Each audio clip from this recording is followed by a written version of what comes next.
Hello students, हम rotational motion का study continue कर रहे हैं। इस वीडियो में हम इक्विलिब्रियम ऑफ रिजिड बॉडी क्या होता है पढ़ेंगे, सेंटर ऑफ ग्रेविटी क्या होता है पढ़ेंगे, कुछ एग्जांपल सॉल्व करेंगे। तो एक कोई भी रिजिड बॉडी इक्विलिब्रियम में तब है जब उसके ऊपर नेट फोर्स जीरो है और नेट टॉर्क जीरो है। ठीक है, यानी वो रोटेशनल इक्विलिब्रियम में भी है और ट्रांसलेशनल इक्विलिब्रियम में है। इसको हम बोलेंगे टोटल इक्विलिब्रियम में है। ठीक है, तो अगर कोई बॉडी एक तो रेस्ट में है तो रेस्ट में रहेगी और रोटेट भी नहीं होगी। राइट, अगर कोई बॉडी रेस्ट में है तो वो रेस्ट में ही है और रोटेट भी नहीं हो रही, ये स्टैटिक टोटल इक्विलिब्रियम हो गया। ये भी हो सकता है, ये भी हो सकता है कि ये बॉडी रोटेट भी कर रही है और ट्रांसलेट भी कर रही है और फिर भी इक्विलिब्रियम में है, यानी इसका वेलोसिटी कांस्टेंट है क्योंकि इसके ऊपर नेट फोर्स जीरो है।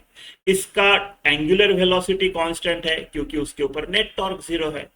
एक डायनामिक टोटल इक्विलिब्रियम हो गया। और ज्यादातर सिचुएशन में वो रोटेट भी नहीं होगी, ट्रांसलेट भी नहीं होगी, जिसको हम स्टैटिक टोटल इक्विलिब्रियम बोलेंगे। ठीक है, ऐसा। अगर नेट टॉर्क जीरो है तो एंगुलर मोमेंटम कंजर्व होगा। राइट, टॉर्क क्या होता है? External torque acting on the body is rate of change of its angular momentum.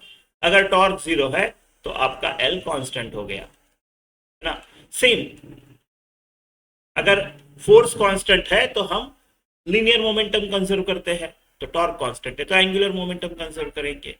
और हम लीनियर अपना इक्विलिब्रियम अगर है बॉडी को, तो वो कोई भी डायरेक्शन में मूव नहीं कर रहा है तो अलोंग आई कैप, जे कैप, के कैप आप इंडिविजुअली फोर्सेस बैलेंस कर सकते हो। Net force along I cap will be zero, net force along J cap will be zero. Right, तो सिंपल है, total torque total force zero होने चाहिए।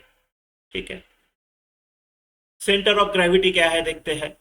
Point where total gravitational torque on the body is zero, है ना। आपने देखा होगा लोग अपने हाथ पे किसी एक बॉल को ऐसे बैलेंस करते हैं, ये किसी की उंगली है, वो ऐसा बैलेंस करता है बास्केटबॉल को, है ना। वो क्या करता है? राइट, वो ऐसे जगह अपनी उंगली रख रहा है अबाउट विच इधर का टॉर्क इज इक्वल टू इधर का टॉर्क। तो बॉडी नेट टॉर्क जीरो है तो बॉडी रोटेट नहीं कर रही है ना, ऐसा गिर नहीं रही है, इस तरफ भी नहीं गिर रही, इस तरफ भी नहीं गिर रही है, ऐसा। तो अबाउट दिस पॉइंट अगर आप टॉर्क लो, मान लो इसका दो पार्ट कर लो इसके, है ना। इस तरफ का एम जी, है ना, इस तरफ का एम जी, सारा एम जी, इस तरफ का एम जी की सारी एडिशन। राइट, इसका जो टॉर्क है that will be equal to इसका टॉर्क, ये सारे एम जी का टॉर्क, यानी आपका clockwise torque is equal to आपका anti clockwise torque. Net torque about, let's say ये पॉइंट ओ है, net torque about point O is equal to zero, no rotation, है ना, ऐसा ऐसा। आप इस पॉइंट के भी अबाउट भी रख सकते थे क्योंकि M G into R perpendicular तो वही रहेगा ना। मान लो सारा का सारा इज रिप्रेजेंटेड बाय दिस, तो आर परपेंडिकुलर इधर भी वही है, इधर भी वही है। तो इस लाइन पे, इस लाइन पे कोई भी पॉइंट के आप उंगली रखो, आप बैलेंस करोगे क्योंकि net torque about all this points is zero, ऐसा ऐसा। Generally centre of gravity centre of mass coincide कर जाती है। राइट, सेंटर ऑफ मास इसका यहाँ पे कहीं रहेगा, हमने सेंटर ऑफ ग्रेविटी जो पकड़ा वो यहाँ पे भी है। राइट, कोइंसाइड करेगा, बट जरूरी नहीं है, जरूरी नहीं है। जैसे देखो, ये अर्थ है आपकी, ये अर्थ है। अर्थ के ऊपर मैंने एक छोटा सा ऑब्जेक्ट लिया है, चलो ये ऐसा ऑब्जेक्ट लेते हैं, थोड़ा नॉट यूनिफॉर्म टाइप लेते हैं, ऐसा ऑब्जेक्ट लेते हैं। अब ये अर्थ के काफी पास में है। राइट, छोटा है, अर्थ के पास में है, तो जी जो है हर जगह पे सेम है। हम ग्रेविटेशन का स्टडी जब करेंगे तब पढ़ेंगे कि हाइट के हिसाब से जी कैसे वेरी होता है। जैसे जैसे आप अर्थ के सरफेस के ऊपर जाते हो आपका जी चेंज होते जाता है, लेकिन छोटा मोटा 5, 10, 15, 20, 100 किलोमीटर वगैरह में कोई फर्क नहीं पड़ता है, जी आप सेम पकड़ सकते हो, 9.8 मीटर पर सेकंड स्क्वायर। और इसका सेंटर ऑफ मास अगर इधर है तो इधर का M G will be equal to इधर का एम जी, है कि नहीं। सेंटर ऑफ मास के इधर उतना ही मास है, इधर उतना ही मास है, सेम रहेगा।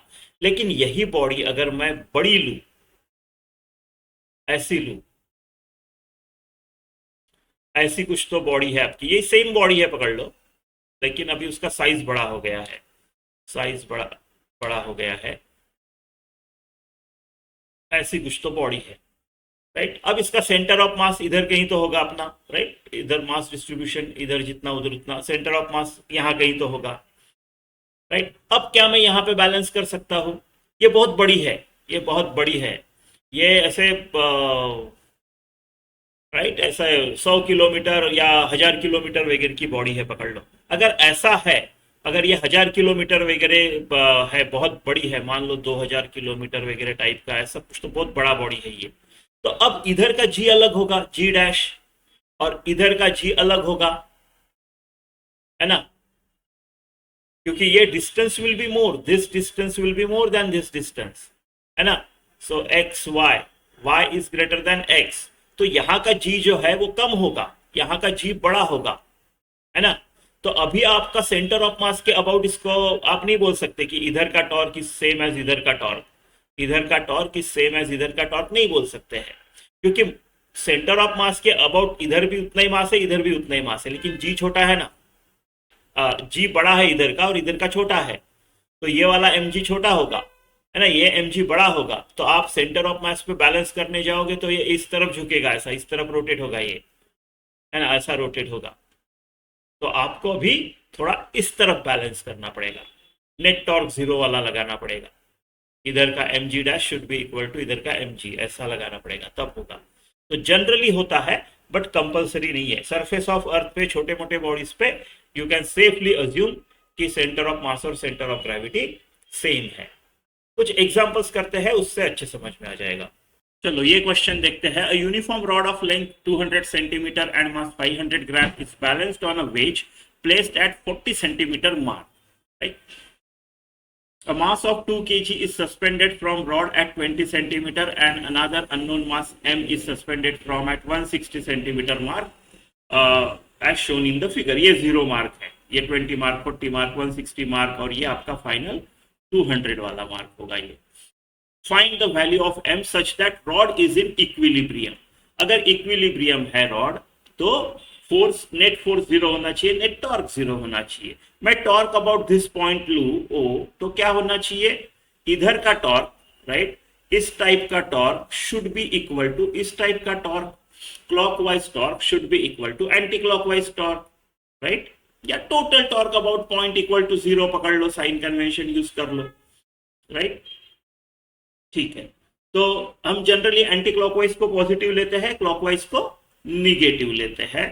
तो इस 2 kg वाले का क्या होगा फोर्स, इतना 2 इंटू जी, राइट। तो ये 2g जो फोर्स लग रहा है, वो क्या क्या फोर्स लग रही है, 2g इस तरफ लग रहा है, mg इस तरफ लग रहा है, और ये इसका, ये जो 500 आधा किलो का जो आपका रॉड है, वो 50 cm पे, सॉरी 100 cm पे, 200 का रॉड है ना, तो 100 cm पे, मान लो यहां कहीं तो आपका 100 cm का मार्क है, राइट। मान लो थोड़ा स्केल पे नहीं है डायग्राम, मान लो यहाँ पे 100 cm का मार्क है, तो 100 cm पे उसका स्केल का सेंटर ऑफ मास रहेगा, तो स्केल का, राइट, 500 0.500 kg इंटू जी, राइट, सो 0.5 g इतना इधर लगेगा, ठीक है।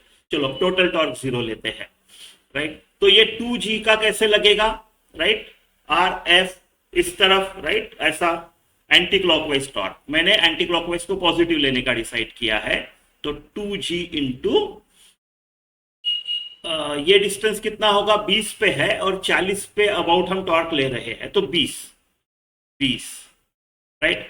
अब इस 0.5g का क्लॉकवाइज टॉर्क होगा, तो मैं माइनस कर देता हूं, 0.5g इंटू 60 आना चाहिए, 100 पे रहेगा और ये 40 पे है, राइट, माइनस ये 160 पे है और 40 पे 120 इंटू mg,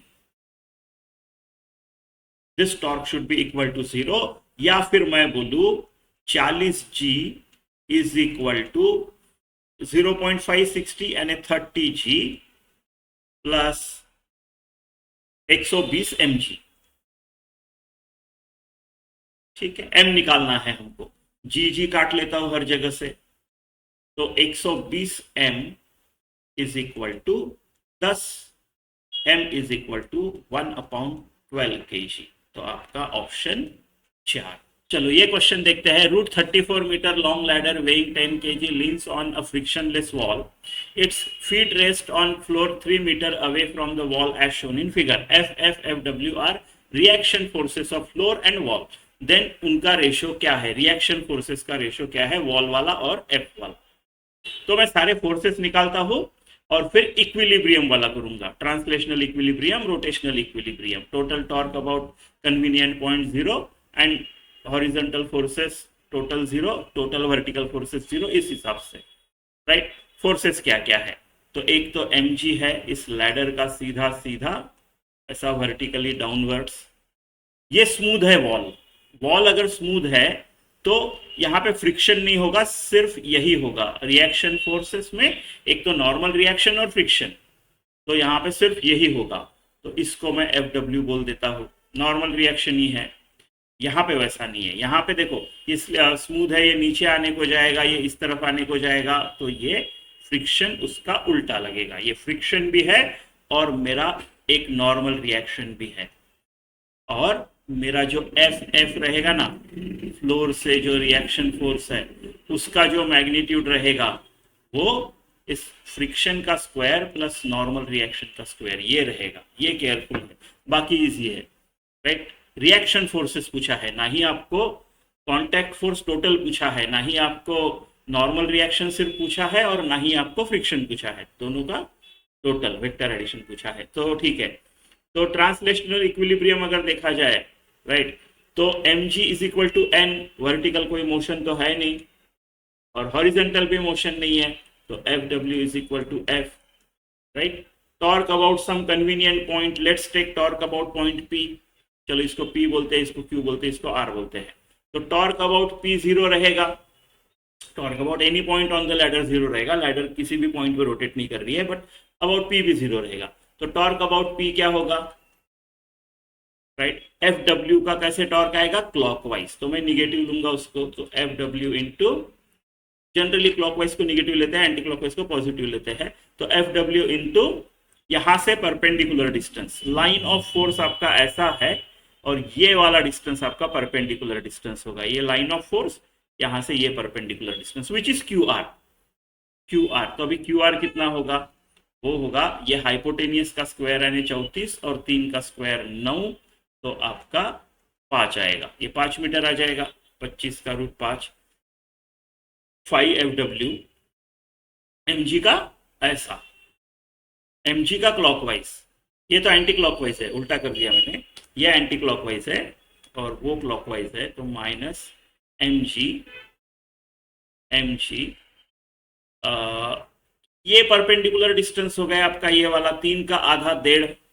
कैसे, मिड पॉइंट थ्योरम। आप इसको जब mg जो है वो इसको पैरेलल है क्यू आर को, और आप मिड पॉइंट से अगर ट्रायंगल में अपोजिट साइड पे अगर पैरेलल लाइन निकालते हो तो मिड पॉइंट पे जाके मिड होगा वो, है ना। तो mg 3/2 and total torque is 0। तो 5 fw is equal to mg 10 into 10 100 का 1.5 गुना 150, तो आपका fw जो आएगा वो आएगा 30। राइट, ये आ गया आपका फ्रिक्शन भी 30, fw भी 30, और आपका n और mg दोनों 100। तो हो गया, सब कुछ है अपने पास। राइट, तो आपका जो ये वाला कंपोनेंट है, ठीक है, मैं ले देता हूँ, बट अगर एरो नहीं निकाला तो समझ लेना I am talking about magnitude. तो ये जो है ये आपका f का स्क्वायर कितना है, 30 का स्क्वायर 900, और 100 का स्क्वायर क्या हो जाएगा, 10,000, 10,000, यानी ये हो गया आपका। इसको ऐसा करते हैं, 100 कॉमन निकाल लेते हैं ना, फिर 10 स्क्वायर बाहर आ जाएगा। 10 स्क्वायर यानी 100 कॉमन निकाला तो 9 प्लस 100, राइट, तो ये आ गया मेरा 10 एंड बाहर आ गया रूट 109। राइट, ये हो गया आपका रिएक्शन फोर्स। राइट, आपका एफ डब्ल्यू 30 न्यूटन है, 30 न्यूटन है, तो आपका F W upon F F जो आएगा मैग्नीट्यूड्स का रेशियो, तो ये आएगा आपका 30 अपॉन 10 √109, 3 बचा ऊपर, 3/√109, सी ऑप्शन।